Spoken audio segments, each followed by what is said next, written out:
네, 오늘은 지난 주일에 이어서 임마누엘 두 번째 시간으로 말씀을 나눠보려고 하고요. 지난 본문인 이사야 7장 14절에 이어서 오늘은 마태복음 1장 23절을 함께 보도록 하겠습니다. 네, 오늘도 하나님의 은혜와 사랑이 저와 여러분 모두에게 충만하기를 축복합니다. 네, 오늘 성탄절이에요. 뭐 다 아는 소리를 그렇게 하냐? 그래도 아는 소리부터 해야 우리가 아는 이야기가 나오겠구나라고 마음 편하게 생각할 수 있으니까. 성탄절 무슨 날이죠? 그렇죠. 예수님이 태어나신 날입니다. 혹시 그 연인과 아니면 가족들과 즐기는 시간이라든가, 요즘 성탄의 의미가 너무 이렇게 퇴색이 많이 됐어요. 그래서 그 의미를 되새겨보는 의미에서, 애기도 알잖아요. 예수님 생일이라고. 그래서 우리가 성탄회 때 그 의미를 좀 되새겨볼 필요가 있다라고 해서, 절기 때는 되도록이면 저는 그 절기와 관련된 내용들을 이야기를 합니다. 왜냐하면 절기를 지킬 거면 제대로 지키자. 그런데 그 제대로 지키는 것이 겉모양을 어떻게 겉모양을 어떻게 치장해보자가 아니라, 그 의미를 되새길 때 우리의 삶 속에서 그것이 의미가 있는 거겠죠. 그래서 오늘 본문과 관련해서 다시 한번 보도록 할 텐데, 지난 주일의 설교를 다시 한번 되새겨 봅니다. 자, 이마누엘이라고 하는데, 하나님이 우리와 함께 하신다. 그래서 이것은 하나님의 언약이다라고 말씀드렸어요. 그래서 세 가지를 짚었죠. 첫째, 하나님께서 우리에게 주신 일방적인 언약이다. 그러니까 우리는 그 약속을 이행할 책임이 없어요. 그 약속은 누구만 지키시는 거냐? 하나님만 지키시면 돼요. 그런데 우리는 왜 이 약속을 하고 우리가 또 이것을 지키기 위해 살아가야 되는가? 하나님께서 우리에게 그것을 보여주심으로, 임마누엘을 직접 눈으로 보여주심으로, 하나님은 그분의 말씀을 반드시 이루시는 분이구나라는 것을 우리가 알고, 또 그 뜻대로 살아가게 하시기 위함이라고 말씀을 드렸습니다. 자, 두 번째, 임마누엘은 하나님께서 우리에게 먼저 다가오신 거다. 인간이 하나님을 찾지 않았어요. 그런데 그분이 그냥 우리에게 찾아오신 거예요. 하나님의 일방적이고 그분이 우리에게 먼저 하신 언약이다. 그리고 세 번째는 무엇입니까? 어려운 때, 인간이 어려운 때에 하나님께서 소망의 언약을 우리에게 주신 거라는 겁니다. 그 당시 이스라엘 상황이 좋지 않았어요. 북왕국 이스라엘과 또 아람이 연합해서 남왕국 유다를 쳐들어오고 있던 상황이었습니다. 이제 공격할 거야 라고 전쟁에 대한 소문들이 높아지고 불안해 있던 시기에 그들이 하나님을 찾을 생각을 하지 않았지만, 하나님께서 어려운 그들에게 다가오신 사건이다 라고 말씀을 드렸습니다. 그래서 제가 지난주에 뭐라고 말씀을 드렸냐면, 우리도 참 어려운 시대를 살아가고 있지만 그럼에도 불구하고 우리와 먼저 함께 하시겠다라고, 우리에게 다가오신 하나님의 은혜를 기억하며 살아가자라고 말씀을 드렸어요. 그래서 오늘 본문도 이와 연계되는 것이기 때문에 오늘 본문을 살펴보기 전에 상식적인 이야기를 잠깐 해보도록 하겠습니다. 언제부터 성탄절이 시작이 됐을까요? 보통은 어떻게 알고 계시냐면, 저도 잘못 알고 있었거든요. 서기 313년에 아니다, 380년인가, 아무튼 4세기였어요. 제가 지금 정확하게 기억이 안 나는데, 그때 정확한 거는 이제 313년에 콘스탄티누스 대제가 기독교를 공인을 하고, 그 다음에 이제 이때 그 당시에 이제 교황이었던 레오 대교황이라고 하는데, 이 사람이 이제 성탄절을 통해 전도를 할 목적으로 그 크리스마스 성탄절이 태양신의 축일, 그래서 12월 25일을 이제 이야기하면서 이걸 연계를 했었거든요. 그런데 이게 요즘 잘못됐다라고 하는 이론들이 등장하고 있습니다. 그 당시 유대인들의 문화를 알아야 된다 그래서 성탄의 기원은 완전 연령 이론이다라고 하는 이론을 요즘 이제 붙여서 사용하고 있는 추세인데, 이게 무슨 얘기냐면 그냥 상식이에요. 듣고 잊어버리셔도 되지만 기억하시면 어딘가에 가서 잘난 척 하시기 좋은 그런 내용인데, 이 유대인들은 이렇게 생각을 했었대요. 성인이나 위대한 사람들은 수정된 날짜와, 태어난 날이 아닙니다, 수정이 된 날짜와 죽은 날이 동일하다, 이렇게 생각을 했대요. 예수님 언제 죽으셨죠? 6월절 전에 돌아가셨죠. 그래서 날짜를 대략 어떻게 보냐면 3월 25일로 본대요. 예수님이 돌아가신 날을 3월 25일로 보고, 그래서 9개월, 만 9개월로 딱 해서 언제를 성탄절로 하냐? 12월 25일로 한다. 이런 얘기를 하더라고요. 그러니까 수정이 이제 3월 25일날 됐으니까 대략 12월 25일에 태어났다라고 하는 완전 연령 이론이라고 있다고 합니다. 그래서 이 성탄이 12월 25일이다라고 주장하는 최초의 문헌이 언제냐면 이제 지금 현재로서는 서기 203년경에, 그러니까 이제 태양신의 축일 어쩌고 하기 전에 이 100년도 더 전에 그 예수님의 생일이 12월 25일이다라고 말하는 그런 서류들이 있었다라고 하는 저의 뭐라고 할까요? 잘난 척 타임이라고 할까요? 아니면 여러분을 위한 상식 타임이라고 할까요? 그렇습니다. 자, 이제 실제 오늘 본문을 좀 보려고 하는데, 보라, 자, 처녀가 잉태하여 아들을 낳을 것이요 라고 했습니다. 자, 지난주에 제가 이 처녀가 뭐라고 말씀드렸었죠? 혹시 기억나세요? 오늘은 이 처녀를 중점으로 다뤄볼 겁니다. 자, 이 처녀는 이사야 7장 14절에서는 이 처녀라는 단어를 알마라고 하는 단어를 썼어요. 이 알마는 처녀, 젊은 여자, 그래서 가임기의 여성을 지칭합니다. 아이를 낳을 수 있는 젊은 여자를 말해요. 그리고 오늘 본문 마태복음 1장 23절에서는 처녀라는 단어를 파르테노스라는 단어를 씁니다.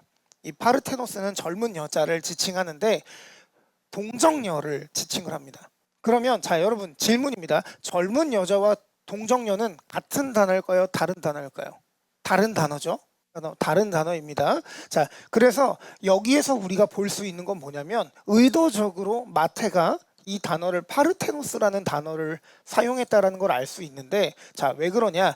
여러분 계시에는요 현재성과 미래성이 있습니다. 이게 뭐냐면 우리가 요한계시록을 봐도 그렇고 또 어떤 예언서나 선지서들을 봐도 그렇지만 그게 무언가를 지칭하는 거다라고 우리가 그걸 제시를 하는 순간 우리의 삶이 피곤해져요. 그리고 잘못된 것을 믿을 가능성이 높습니다. 예를 들어서 제가 누누이 강조하지만 666이 뭡니까? 자, 문제 내볼게요. 자, 666 1번 베리칩, 2번 바코드, 3번 그것도 아닌 어떤 걸 것 같으세요? 아마 여기에 베리칩이라고 알고 계시는 분들도 계실지도 모르겠는데 아닙니다. 베리칩 아니고요. 바코드는 더더욱 아닙니다. 바코드 등장할 때 그걸로 이제 666이다 그래서 바코드 찍힌 상품은 사면 안 된다, 뭐 이런 이야기들도 있었어요. 근데 그거 아니고요. 그거 아닙니다. 자, 666은 우상 숭배의 표라 그랬어요. 그래서 666을 우리가 그 주의하라라는 건 우상을 숭배하지 않도록 너희들의 마음을 잘 단장하고 지켜라 라는 의미로 사용됐다라고 말씀을 제가 전에 드린 적이 있는데, 그러니까 이게 계시가 그 당시에는 666이라고 할 때 당연히 네로 카이사르, 네로 황제를 지칭해서 볼 수 있지만 지금에 와서 요한계시록의 그 666이라는 숫자는 우리에게는 달라졌어요. 우상 숭배의 표로 달라지게 된 겁니다. 그러니까요, 계시에는 현재성과 미래성이 있어요. 즉 그 당시에 성경이 쓰여지던 그 당시에 어떤 있던 의미들, 그것들이 단기적으로 이루어지는 예언들과 또 그 상징들과 미래, 그들과는 다른 세대를 살아가는, 현대를 살아가는 우리들에게도 다가오는 의미와 내용들이 있다라는 겁니다. 이것을 우리는 계시의 현재성과 미래성이라고 해요. 그러면 임마누엘이라는 예언은 현재적인 걸까요? 미래적인 걸까요? 이사야서를 기준으로 봤을 때. 자, 어려우신 것 같은데, 자, 계시는 그 당시에도 이루어지고 미래에도 지속이 되는 예언이에요. 아시겠습니까? 그러니까 이 임마누엘은 이사야 선지자가 아하스 왕에게 예언하던 그때와 현재를 살아가고 있는 지금도 그 의미가 연결이 된다라는 의미예요. 자, 그러면 그 당시에 봤을 때 계시의 현재성으로서 임마누엘의 의미는 어떤 의미가 있고 현대에는 어떤 의미가 있는가? 바로 이사야 선지자 당시에는 히스기야 왕을 의미합니다. 처녀가 잉태하여 아들을 낳을 거다. 알마, 젊은 가임기의 여성이 임신해서 아이를 낳을 건데 그 아이가 이스라엘의 왕이 될 거다. 유다의 왕이 될 거다. 다윗의 그 이상향을 완전히 추구하는 왕이 될 거다라고 해서 히스기야 왕을 아하스 다음 왕으로서 임마누엘의 예언이 성취된 걸로 표현이 돼요. 그런데 이 본문을 굳이 마태복음에서 다시 가지고 와서 하고 있어요. 임마누엘이라 하리라. 동정녀가 잉태하여 아들을 낳을 것인데 그 아들의 이름을 임마누엘이라고 하리라. 이 임마누엘은 그리스도를 상징합니다. 즉 이사야 7장 14절과 마태복음 1장 23절 모두 임마누엘이 하나님의 백성, 하나님의 나라를 다스릴 거다라고 예언하는 거예요. 자, 미래, 계시의 현재성, 미래성 이거 다 날려버리셔도 돼요. 이 어려우면 다 날려버리세요. 자, 중요한 건 임마누엘이 뭘 다스린다고요? 하나님의 백성, 하나님의 나라를 통치한다라는 거예요. 실제로 히스기야 왕이 태어나서 하나님의 나라를 다스렸죠. 히스기야의 이전과 이후에 왕들에 대한 기준이 달라지게 돼요. 하나님이 이 왕들을 평가하실 때 그 히스기야 왕이 태어나기 전까지는 그 왕이 다윗의 길로 행했냐 안 했느냐가 하나님의 기준이었어요.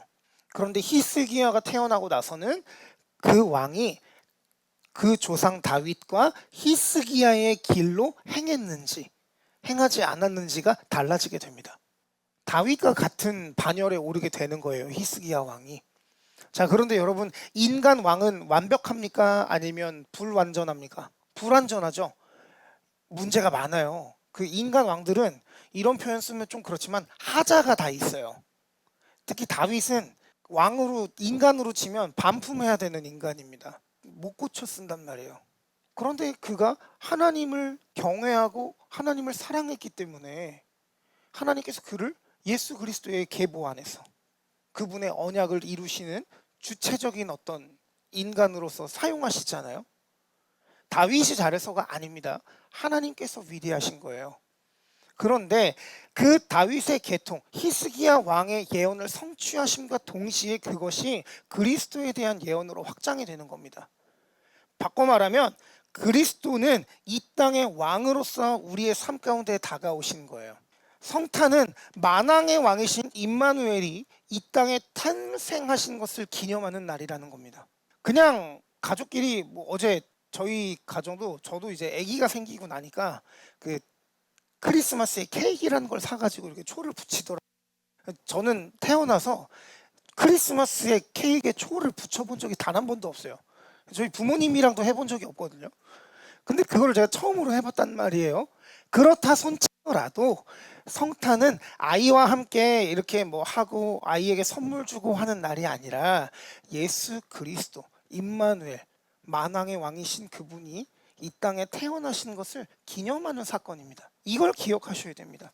또한 예수님께서는 이 땅에 오신 임마누엘은 우리의 수치를 위해서 스스로 수치를 당하셨어요. 여러분, 우리가 무슨 수치를 당했습니까? 무슨 부끄러움을 당했어요?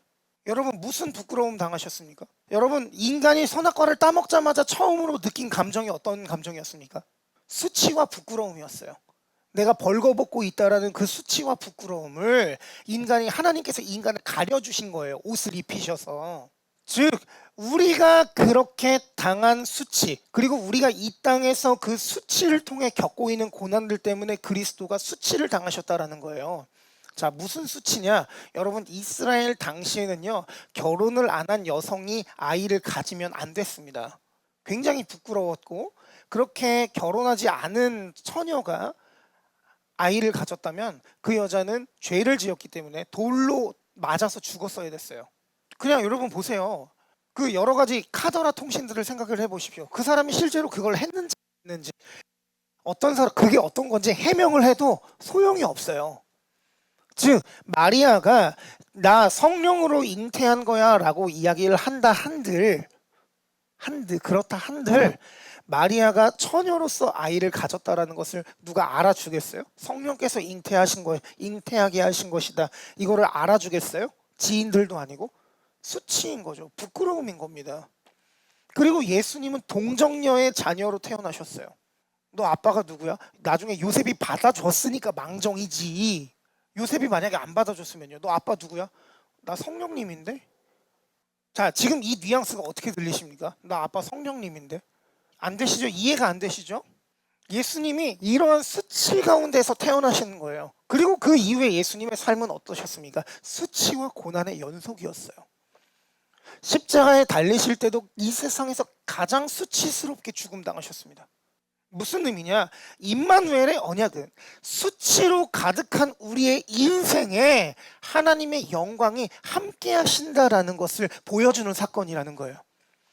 그래서 하늘에서는 하나님께 영광이 되고 땅에서는 그분의 기뻐하심을 입은 모든 사람들에게 평화가 된다라고 하는 의미가 우리의 수치가 끝나게 되었다라는 걸 의미하는 겁니다.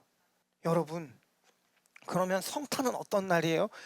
우리의 수치가 끝나고 우리에게 영광과 기쁨, 정확하게 말하면 하나님의 그 영광과 그 하나님의 기뻐하심이 우리에게 임하였다라는 것을 선언하는 날이라는 거예요. 그렇다면 뭡니까? 여러분, 지금도 우리의 삶에 수치와 고난이 있을 수 있어요. 뭐가 수치입니까?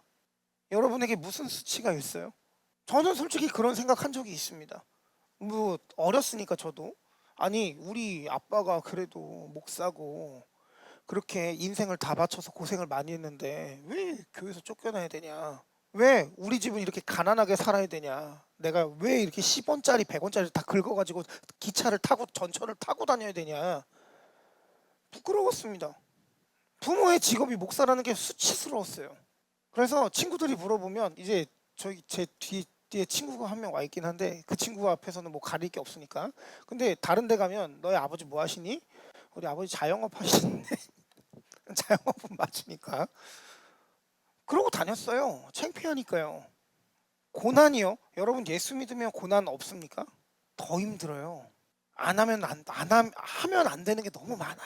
예전에는 내가 죄로 안 생각했었던 것들을 자꾸 강단에서 젊은 게 목사라고 서가지고 다 죄래. 그거 다 잘못된 거래요. 지금까지는 나 이렇게만 하면 된다고 배웠는데 그거 아니래. 뭘 해도 죄래요. 피곤하죠. 그것뿐입니까? 요즘 예수 믿기가 얼마나 힘듭니까? 예수 믿는다고 안 먹어도 되는 욕까지 다 먹는 세상이에요. 이러한 수치와 고난 가운데 또 그것과도 연관없는 우리의 죄성과 관련된 것들 때문에 우리가 스스로 수치당하고 고난을 당하는 일이 분명히 있겠으나, 우리의 죄성 때문에라도 그 모든 수치와 고난이 우리에게 영광이 된다라는 겁니다. 왜요? 임마누엘의 하나님께서 우리와 함께 하시기 때문입니다. 언제까지요? 영원히. 이 구절로 오늘 설교를 마무리하려고 합니다. 예수께서 나와 말씀하여 이르시되 하늘과 땅의 모든 권세를 내게 주셨으니, 여기서 나는 예수님을 말하죠.